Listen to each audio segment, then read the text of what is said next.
What's up YouTube, Capital G here. So the V-Jump was just released in Japan and it has a whole bunch of information about Breakers of Shadows, it's going to be the newest set. This comes after Dimension of Chaos, so we're still, we're a ways away from getting this set in the TCG. Hell, we just got Clash of Rebellion like last week or whatever. But these cards are eventually going to make their way to the TCG, assuming that some of the ones that are revealed here aren't, OCG exclusives. But I thought that it would be interesting to take a look at them. All right, so first up we have... And I actually, I read this article, or I saw this article earlier today, but I specifically didn't make a video because I didn't have time. And I was like, I don't want to look over the effects and not be surprised. So this looks like an Odd Eyes monster. It's a ritual version, which it makes sense because Odd Eyes now has effect monster, fusion, a ritual, an Exceed. Like Odd Eyes has everything that you can think of. So the ritual is pretty much the last piece of the puzzle. There's an Odd Eyes Synchro too, if I'm not mistaken. Or is there? Synchro might be the one that they're missing, but I think there is. All right, so it's 28.25. Appears to be 7 stars, just like Odd Eyes Pendulum Dragon being 7 stars. This is Odd Eyes Gravity Dragon. We knew it was an Odd Eyes monster just by looking at it. Looks like it's an ultra rare from the set. I like how the abbreviation for Breaker of Shadows is Bosch. That's awesome. All right, this card can be ritual summoned by Odd Eyes Advent, or Advent means arrival. Okay.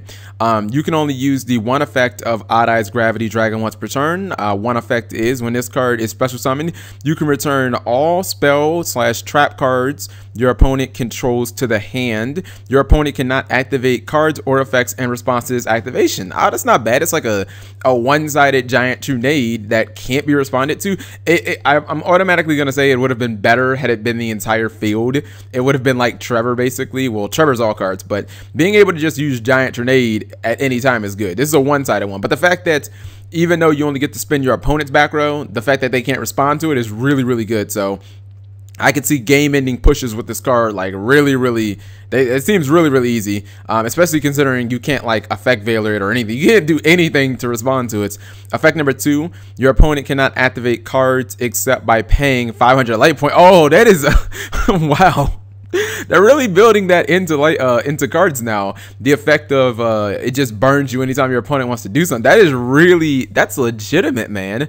Can you imagine something like in the OCG having to pay Solemn Judgment? You have to pay 500 life points and then cut your life points in half. Like that's incredible. So this card seems very good. It's just, I guess it's going to be based on Odd Eyes Advent, like how playable that card is. And okay, apparently this is Odd Eyes Advent because it's a ritual spell. This is Odd Eyes Advent, ritual spell card. This card can be used to ritual summon any dragon ritual monster. Okay, I already like it. The fact that it doesn't just summon this, the fact that it can summon any dragon ritual monster is automatically, like, it makes the card legitimate. You can only activate 1 per turn. I'm fine with that because it summons more than just 1 monster. Ritual summon 1 dragon ritual monster from your hand or your graveyard. Oh wow, it gets it from the grid. So it's Necros Mirror and Necros Cycle built into 1 card by tributing pendulum monsters from your hand or your side of the field whose levels combine, or whose combined levels are equal to or greater than the ritual monster you ritual summon. If your opponent controls 2 or more monsters while you control no monsters, you can send Odd Eyes monsters from your extra deck instead of tributing monsters. That is really good. Man, this card is amazing. Again, it doesn't just summon Odd Eyes Gravity Dragon. It can summon any ritual dragon monster. The fact is, well, it does kind of suck that you have to send pendulums, but if they have a couple of monsters and you don't have any monsters, then you can just send an Odd Eyes like fusion or something from your extra deck, send it to the graveyard, and bam, you've already paid for your fusion summon, or excuse me, your ritual summon. All right, so this has to be a Performa Pow, right? Okay, it is a Performa Pow. Big Turtle. 800 attack. It's a level 3. Of course, it's a pendulum. Also, P scale is 3. 1200 defense. Effect is, or this is the pendulum effect. Once per turn, you can reveal any Performa Pow or Odd Eyes monster in your hand for the rest of the turn. That monster and all cards with that name in your hand have their levels increased by 1. Okay, I guess it makes it a little easier to pendulum summon. The monster effect is when this card is destroyed by battle, you can destroy the monster that destroyed it. I kind of like that. It's kind of like, is that new? I think it's like Newdoria. That's a super old card, by the way. Like Newdoria, you can just, whenever it's destroyed by battle, you just target a monster on the field and just blow it up. So in that case, it is limited to the monster that killed it, but it's not terrible. All right, next up we have a level 6. This still looks like a Performapal. It's a Performapal monkey board. It's like a keyboard and a monkey combined. It's a P scale of 1. 1,2400 is the stat line. The pendulum effect is you can only use the 2 pendulum effect of monkey board once per turn. Oh my goodness, that's 2 pendulum effects. Okay. Pendulum effect 1, unless you have a Performapal card in the other pendulum zone, this card scale becomes 4. Okay, so I guess that would be bad, because I mean, you wouldn't want it to be 4. That means that you can, or excuse me, you can pendulum summon like a lot less things. P effect number 2. During the main phase, if this card was activated this turn, you can add 1 level 4 or lower Performapal monster from your deck to your hand. That's not bad. Basically like a mini, yeah, it's kind of like a Rota for Performapals. The monster effect is you can discard this card, then reveal 1 Performapal or Odd Eyes monster in your hand during this turn. That monster and all cards with the same name have their levels decreased by 1. It's basically like this dude's effect. Okay. Let's see. I think this is, I'm looking at the art, this has to be a Melodious. Man, you guys, people who don't watch my stream don't know, I love Melodious, dude. If this is not a Melodious, I am gonna be so mad. It is a Melodious. Okay, this is Solo, the Melodious Songstress. I don't know what Melodious need, but they need more cards. Level 4, it's a fairy. Okay, 16, 1000, not bad. Melodious aren't really world beaters. It has 2 effects. Good. Effect number 1. If your opponent controls a monster while you do not, you can special summon this card from your hand. Okay, little Cyber Dragon basically. Effect number 2. When this card is destroyed by battle and sent to the graveyard, you can special summon 1 Melodious monster from your deck except itself. Oh my goodness, it gets Aria from the deck. That's what I'm talking about. Now again, it has to be destroyed by battle. This card is awesome, and I play Melodious. I would instantly run this card, and it's number 12, which means it is part of the set. Okay, that's what I'm talking about, Konami. Give us some Melodious support. Next up we have I went too far and I actually read its name. This is Shingetsu, the Twilight Ninja. It has to be a warrior, right? It just has to be a warrior. Level 4 dark. I'm gonna say it's a warrior. 1500, 100 defense, which means you can Rota it. Okay, it is a warrior. I get it's a ninja. Like all ninjas in Yu-Gi-Oh are warriors. So you can use the 2 effect of Shingetsu once per turn. Effect number 1. Your opponent cannot target other ninja monsters you control for an attack or a card effect. Okay, that's not bad. Effect number 2. If this card is destroyed by battle or an opponent's card effect and sent to the graveyard, you can add 1 ninja monster from your deck to your hand except itself. Again, this is not bad. I wish its stats were better. I wish it was 1800, but you know, maybe you have this and maybe a couple of other ninjas. Maybe they're gonna make ninjas a much better archetype than they kind of are. All right, next up we have this kind of looks like it could be a Blackwing or a DDD. Like it looks like it. Okay, never mind. It's part of the. It's more of the ninjas. So ninjas are gonna be their own thing. I guess Twilight ninjas. This is Getsuga. I feel like these have been set on Bleach. I feel like I'm just repeating names that at some point have been like they've been like set on. But I'm trying to think of the Zanpakutos, those, yeah, or something like that. All right, so this is Getsuga, the Twilight Ninja Shogun.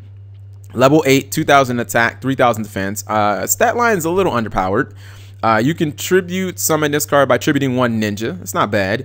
You can only use the effect of Getsuga, the Twilight Ninja, once per turn. Effect number 1.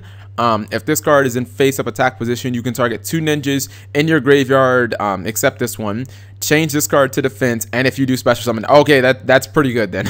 Because it's, I mean, is it up to 2? Hold on, is it up to 2 or 2? Damn, it has to be exactly 2, because I was thinking you could just tribute summon for this guy and then get the monster right back, but it has to be at least 2 ninjas.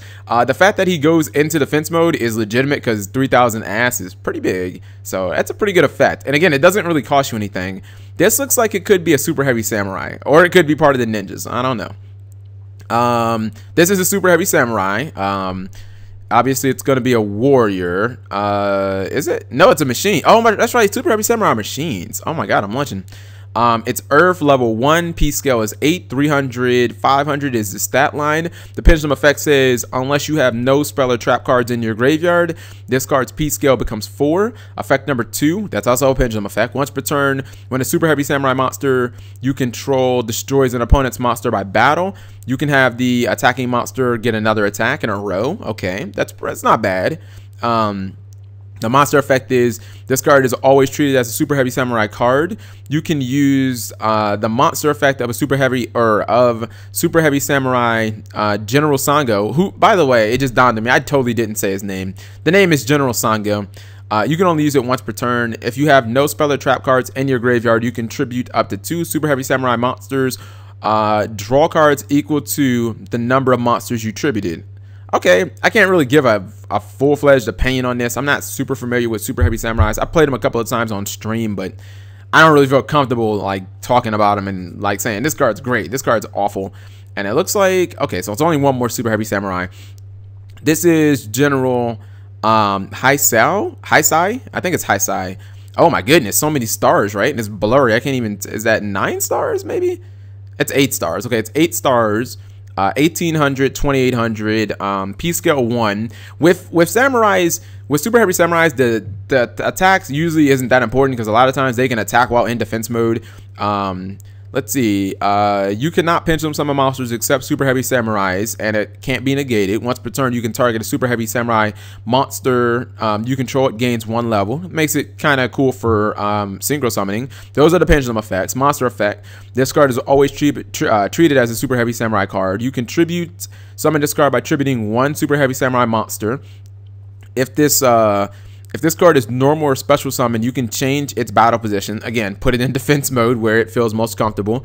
And it can attack while in defense position. And if it does, this card's defense, use this card's defense as the attack and damage calculation. So again, much like super heavy samurai monsters, this guy can chill in defense mode, he can attack, and then during damage calculation, his attack becomes his defense. You know what I mean? So basically, his attack becomes 2800. So, you know, super heavy samurai monsters having low attack means absolutely nothing.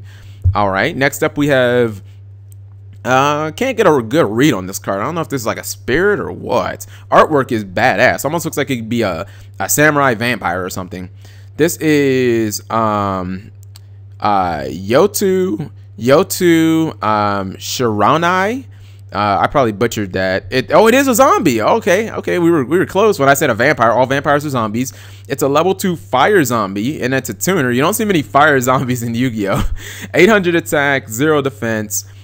You can only use the effect of this guy once per turn. I'm not going to try and butcher his name again. If this card is in your graveyard,